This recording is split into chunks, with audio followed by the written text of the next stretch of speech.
یو روایت کی دیس راځي امام طبرانی راوړی دې ته وکړی دی عبدالله بن شداد رحمه الله وی رأيت عثمان يوم الجمعة على المنبر وی په منبر باندې ما عثمان بن عفان رضی الله عنه لیدلو د جمعې ورځ وه عليه ازار عدني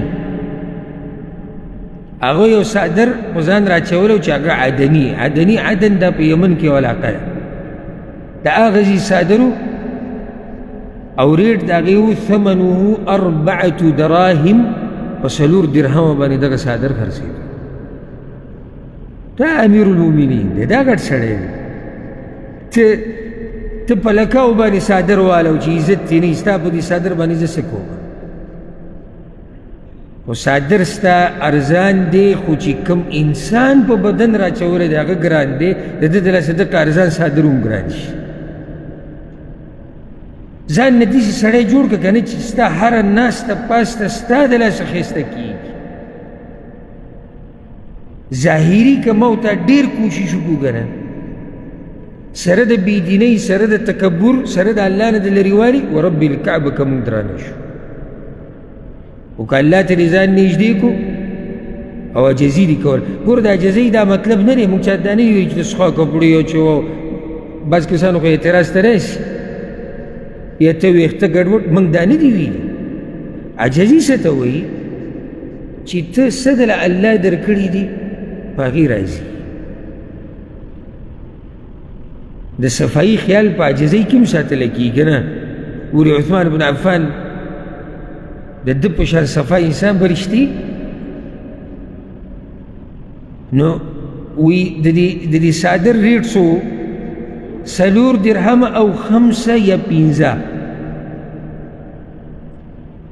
او بل مې وی دا ولیدو د هغه چې کله وی دا تقریر کوو خطبې کوله ضرب اللحم په دې بدن باندې غوښه ډېره نه وه یعنی بدن نه داسې نه هغه ډېر نری او نه هغه چې پیړو په بدن کې غوښه ډېره وه نه بله دا چې ما ولیدو وي طویل اللحیه ږیره ډېره اوږده وه او بل یو دا صفت مې ولیدو چې حسن الوجه دا مخ یې انتهایي ښایسته و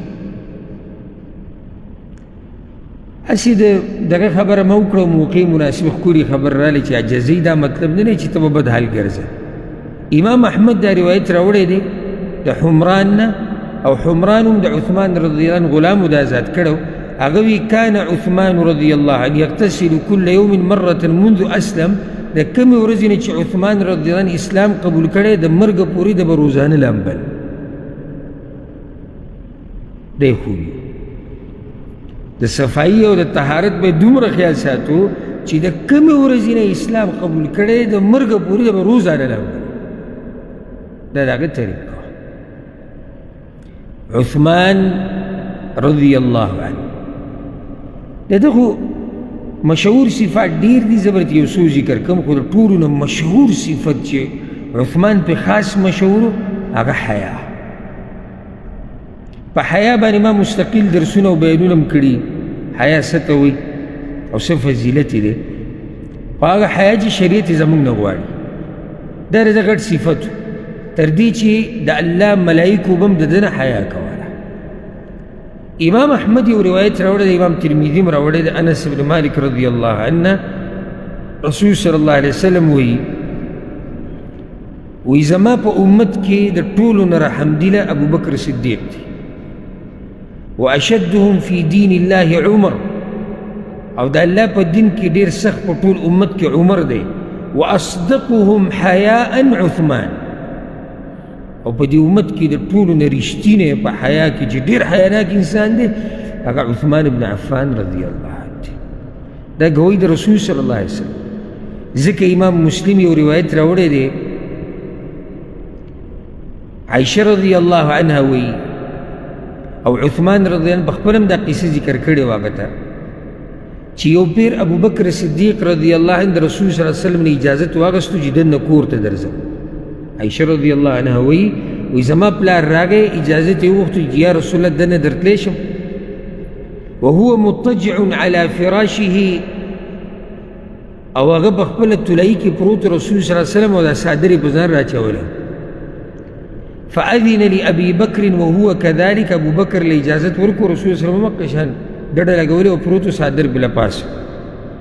فقضى إليه حاجته ثم انصرف، بیا څه خبره د رسول صلی الله علیه وسلم سره وکړه بیا لاړ. په دې کې لږ ساعت بعد عمر راغی رضی الله عنه، اجازت یې وغوښتو.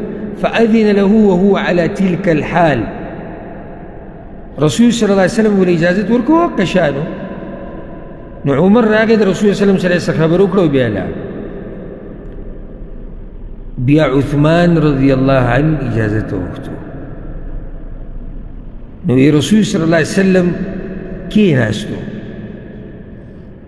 او عائشې ته وی اجمعي علیکی ثیابکی، تم ځان په دې کپړو کې ښه پټ کا. زنانه کور کې ناستې خاوند سره، هغه یو شان کیفیت وي، بهر نه بل څوک راځي یا بل شی. هغه راغی او رسول صلی الله علیه وسلم سره خبرې وکړې. عائشې ته تپوس وکړو یا رسول الله، لکه ابو بکر راغی، عمر راغی رضی الله عنهما، خو داسې تاسو ونه کړو او نم داسې ووي لکه څنګه چې کله عثمان راغی او تاسو وکړو رضی الله عنه. رسول صلی الله علیه وسلم ورته وایي ان عثمان رجل حیي. عائشې عثمان ډېر حیاناک انسان دی. وإني خشيت إن أذنت له على تلك الحال ألا يبلغ إلي حاجته، او زما دا یره او که زه دله اجازت ورکم په دې حال باندې، نو دې بیا ما ته خپل حاجت نه بیاني، بیا دې ځي چې حیاناک انسان چې رسول صلی الله علیه وسلم چولۍ کې پروت دی صادر پرې دی. دې ځای کې یو دا فایده یاده کوي د انسان د خوی مطابق د هغه سره معامله کوه. اگه تا ته پته چې یو سړی حیاناک دی، دې ته ته خپله مسله نشي ویلی، یا ته په یو حال باندې ناسي او تا ته پته چې دا سړی ډېر حیاناک دی، که زه د په دې حال ولیدم دی زما خواله نه راځي. نو دلته رسول صلی الله علیه وسلم بیا ګواهي ورکړه چې عثمان رضی الله عنه خو ډېر حیاناک انسان. یو روایت کې داسې راځي، امام مسلم داسې راوړی، عایشه رضی الله عنها وایي رسول صلی الله علیه وسلم زما په کور کې پروت و او دا پرتوګ یا لنګ یې د پنډو نه لږ اوچت شوی و، یعنې پنډۍ یې ښکارېدې. نو پنډۍ خو څه عورت خو نه دی. فاستأذن ابو بکر، دې که ابو بکر راغی د رسول صلی الله علیه وسلم سره کېناستو، خبرې اترې وکړه او رسول صلی الله علیه وسلم اکشانو. بیا عمر رضی الله عنه راغی، اجازت یې وغوښتو، خپلې خبرې وکړې، د رسول صلی الله علیه وسلم سره کېناستو او بیا لاړ او رسول صلی الله علیه وسلم اکشانو. بیا عثمان رضی الله عنه چې کله اجازت وغوښتو، فجلس رسول الله صلی الله علیه وسلم وسوى ثيابه، رسول صلی الله علیه وسلم کېناستو، د خپلې کپړې برابر کړې. هغه کېناستو، څه ټیم خبرې وکړې. کله چې ووتو نو عایشې ورته وویې یا رسول الله ابو بکر راغی فلم تهتش له ولم تبالي، یعنی نه تاسو څه پروا وکړه او نم دومره ګرم هرکلی ورته ووایي. تهتش دا معنی ده، یعنی ابو بکر ته دومره ګرم هرکلی ونه وي او نه دغه چل تاسو وکړو چې صادر یا پینسې تاسو کته کړې، خپې پنډۍ م پټې کړې. ثم دخل عمر، بیا عمر راغی فلم تهتش له ولم تبالي، نو نه تاسو د هغه داسې ګرم هرکلی وکړو او نه م دغه چل وکړو. بیا عثمان راغی نو فجلست وسویت ثیابک، نو کېناستې او کپړم برابر کړه. رسول صلی الله علیه وسلم ورته ویې الا استحیي من رجل تستحیي منه الملائکه، عایشې ماله به د هغه انسان نه حیا څنګه راځي د کوم انسان نه چې د الله ملایکو له حیا ورسوي. عثمان رضی الله عنه مشهور صفت داګه دا چې هغه ډېر حیاناک انسان او عجیبه دا ده، عجیبه امام احمد دا روایت راوړی دی. عثمان رضی الله عنه وایي چې زه په کور کې دننه یم که نه دننه او دروازه راپسې رابندې وي کې یوازې او لامبم، نو زه دا ملا نشم نیغولی. پوه شوي که نه؟ ملا نشم نیغولی، الله نه راله حیا راځي چې الله راته ګوري او زه داسې ولاړ یم. الله اکبر. او موږ څه وکړو الله راته ګوري. یو دا چې یو دا خبره مې ذکر کړې ده چې زه د خپل عورت ته نشم کتی ځکه چې ما له حیا راځي چې الله راته ګوري. څومره اوچته حیا ده دې بندګانو د الله د الله نه چې یو کار الله روا کړی دی دوی له حیا ورځي. ځکه چې یو سړی ګوره د پلار په مخ کې د ښځې د بچو د ملګرو په مخ کې ډېر هغه څه نشي کولی چې دی یوازې ځان نه کولی شي، حیا د لاسه. نو د دې دا سوچ چې زه د مخلوق نه حیا کوم نو د الله نه خو به ډېره حیا پکار ده. دا اوس د ګناه کار نه دی. نو تاسو ته مې وی ده او موږ څومره ګناهونه کړي دي والله موږ ته ګوري او کوي او الله راته ګوري. عثمان بن عفان رضی الله عنه د ده بیبیانې لږ ټیم پاتې دی چې څومره پکې ذکر کېږي هغه به ذکر کړو، څومره پکې ذکر کېږي هغه به ذکر کړو. دې نه ته څه فایده واخیسته چې ښځې ډېرې وي. او دا موږ د ابوبکر صدیق سیرت بیان کړو، د عمر او د عثمان، او بیا مخکې اوره. موږ په چا زور زبردستي نه راولو، داسې نه چې یو سړی لکه غر لښکر راچي او ښکر مات کړي بیا وایي تا وایي چې غر لښکر راچوه. یو سړی خپل ښکر ته وګوري او غر ته وګوري بیا یې نه بعد فیصله کوي. خو صرف دا درته وایو چې د هغه خلکو ښځې به ډېرې وي او سړي پورې خو نوم دا کوي چې ښځې ډېرې. ها د ده اولنۍ ښځه چې ذکر کوي هغه د رقیه بنت رسول الله صلی الله علیه وسلم. اوس ښځې د سړي او ښځې هم دسي او څومره اوچت انسان دی. رقیه زموږ خلک ورته رقیه وایي چې دا نوم کېږي نو رقیه ورته وایي او دا په اصل کې رقیه دی. خو چونکې زمونږ خو عجم خلک دومره د دې خیال نه ساتي چې عربۍ کې دا نوم څنګه وایي، لکه موږ په خپل عثمان وایو او دا په اصل کې دی څه عثمان. دا ثا دی، سین نه دی، عثمان نه دی، عثمان. خو موږ چې کله وایو نو بیا عثمان وایو. نو دا په اصل کې دا نوم دی رقیه. رقیه رضی الله عنها دا د رسول صلی الله علیه وسلم لور وه، د خدیجې نه پیدا وه او دا رسول صلی الله علیه وسلم ورکړې وه، بلکې په نکاح کړې وه عتبه ته، د ابولهب زوی، د نبوت نه مخکې، یعنې رسول صلی الله علیه وسلم ته لا نبوت نه و میلاو شوی. دا لور یې ورکړې وه د ابولهب زوی له عتبه له. ابولهب د رسول صلی الله علیه وسلم تره دی، نو دی د تره زوی له ورکړې وه. کله چې رسول صلی الله علیه وسلم ته نبوت میلاو شو او خصوصا دا آیتونه رالو تبت یدا ابي لهب وتب، چې مات شي دواړه لاسونه د ابولهب او مات شو. ادې د لاسه هغه غوسه شو، کور ته ورغی او دې زوی ته یې وی چې که دا ښځه تا طلاقه نه کړه، خله دوی داسې ملاقاتونه نه و کړي، یعنې لا دخول نه و شوی، خو صرف په نکاح کړې ووته. ځکه چې تاریخ کې راځي چې فارقها ولم یکن دخل بها، لا دوی یو بل سره یو ځای شوي نه و، جدا شوي نه و. د خلکو نه چې دوه کسان یو ځای شي د خلکو نه جدا شي، ښځه خاوند داسې نه و شوي، خو دا چې په نکاح کړې ووته. نو دې پلار ورته وایي چې دا به ته لازم پرېږده، ځکه چې د هغې پلار خو زما په باره کې دا خبرې کوي، وایي چې الله ایتونه رالیږلي دي موږ شرموي او ته به څه کوې، د هغه لور به ستا په نکاح کې. نو د الله په هر کار کې خیر. د هغه لور څه کړه، د رسول صلی الله علیه وسلم هغه لور یې طلاقه کړه. نو کله او په هغه وخت کې اسلام قبول کړی دی، کله چې مور اسلام قبول کو خدیجې چې څنګه اسلام قبول کو، رقیه ورسره اسلام قبول کو، د رسول صلی الله علیه وسلم سره بیعت هم کړی، کله چې زنانو بیعت کو. نو بیا عثمان رضی الله عنه ته به نکاح شوه او بیا یې د هغه سره حبشې ته هم هجرت کړی او مدینې ته هم کړی. او ځکه دا سوال یاد کوي هغه کومه کورنۍ ده په اسلام کې چې چې حبشې ته هم یو ځای هجرت کړی دی، مدینې ته هم کړی. څوک دي؟ عثمان رضی الله عنه کورنۍ ده، بیبي د هغه رقیه ده.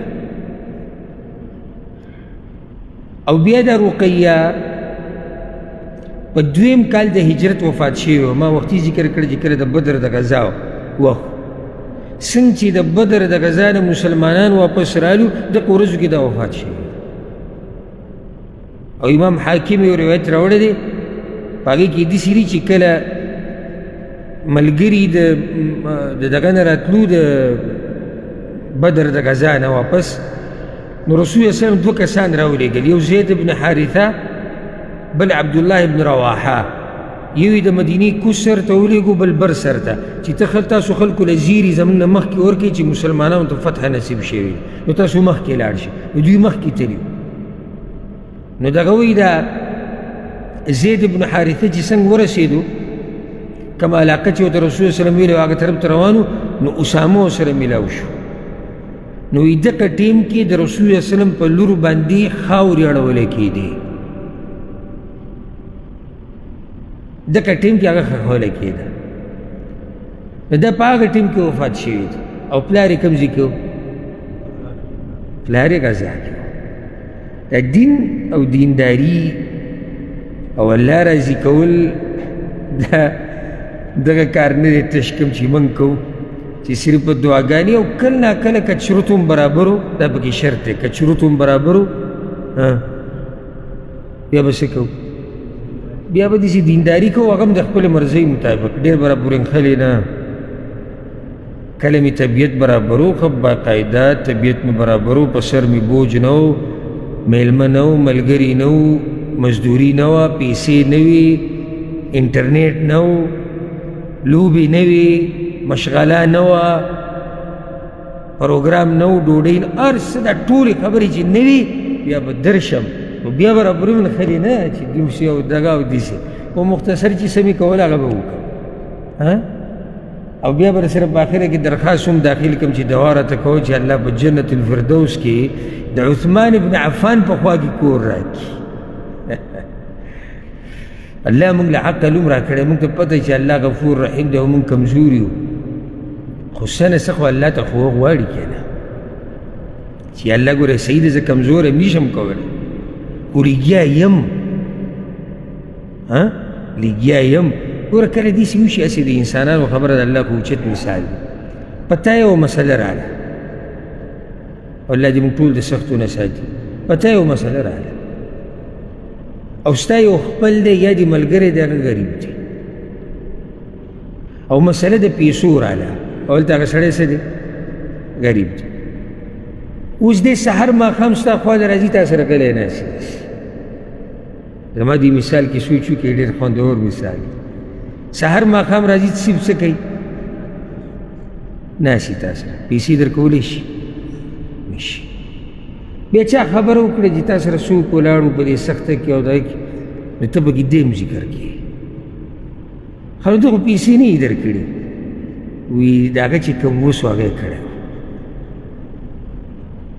چې کوم وسو سهار ماښام به راتو او غلی به ناست وم، یعنې یو قسمه اعتراف یې وکړو چې کمزورتیا ده، نو نشته څه وکړو.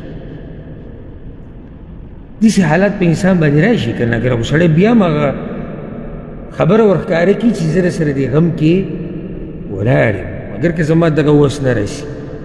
ما او تا خو چې الله ته څه وښایو که نه، چې یعنې الله کومه صحیح ده کمزوری یم، صحیح رانه نه کېږي، پوره رانه نه کېږي، هر وخت رانه نه کېږي، خو بیا هم لګیا یم، خپل کوشش کوم. نو دلته د رسول الله صلی الله علیه وسلم په لور باندې خاورې اوړي، پلار یې په غزا کې دی.